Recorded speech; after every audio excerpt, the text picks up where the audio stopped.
1987 வருஷம் யாழ்ப்பாணத்தில் இருந்த எல்டிடி முகாமை காட்டுறதிலிருந்து இந்த எபிசோட் 3 தொடங்குது. எல்டிடி தலைவர் பிரபாகரன் அறிமுகமாகிற முக்கியமான காட்சி இது. அந்த முகாமில் போரில் இடது கண்ணை இழந்திருக்கும் சிவராசனை பிரபாகரன் பாக்கியான்னு கூப்பிடுறார்.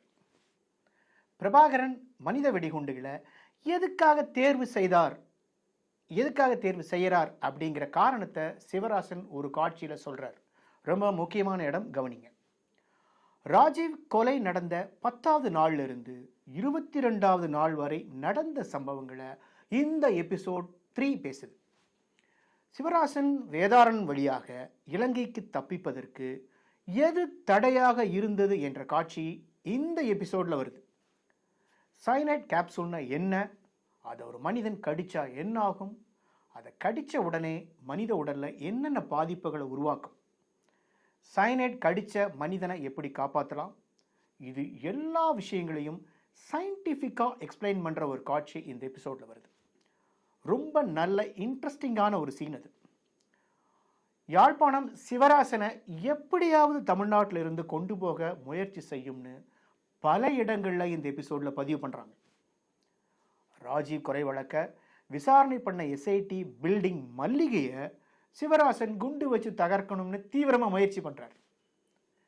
ராஜீவை கொன்னாச்சு, ஜெயலலிதாவை கொலை பண்ணணும், மல்லிகை பில்டிங்கு குண்டு வைக்கணும். உண்மையிலேயே சிவராசனின் மனமைப்பு, மைண்ட் செட், மரபு அமைப்பு என்னன்னு ஆடியன்ஸுக்கு புரியுதா?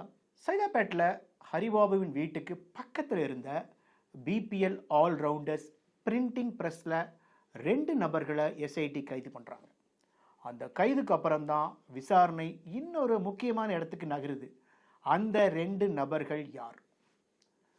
முருகனிடம் ஏற்பட்ட காதலுக்கு முன்னாலேயே நளினிக்கு வேறொரு காதல் இருந்து அது தோல்வி அடைந்ததை இந்த எபிசோட் நம்மகிட்ட பேசுது. ரொம்ப முக்கியமாக சத்தானிக் ஃபோர்ஸ் புத்தகம் நளினியின் மனதில் ஏற்படுத்தின ஆழமான தாக்கத்தை இந்த எபிசோட் பதிவு பண்ணியிருக்கு. பிரபாகரனுக்கும் முருகனுக்கும் இடையே என்ன மாதிரியான தொடர்பு இருந்தது, அந்த விஷயமும் வெளிவருது.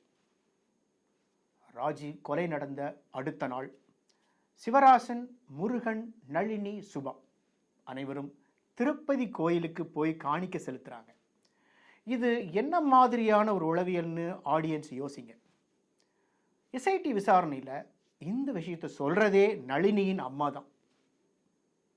மொத்தத்தில் இந்த எபிசோட் 3 ஏன் கொன்றோம், ஏன் பழி வாங்கினோம் அப்படிங்கிற கேள்விக்கு பதில் சொல்கிற எபிசோடாக இருக்கு.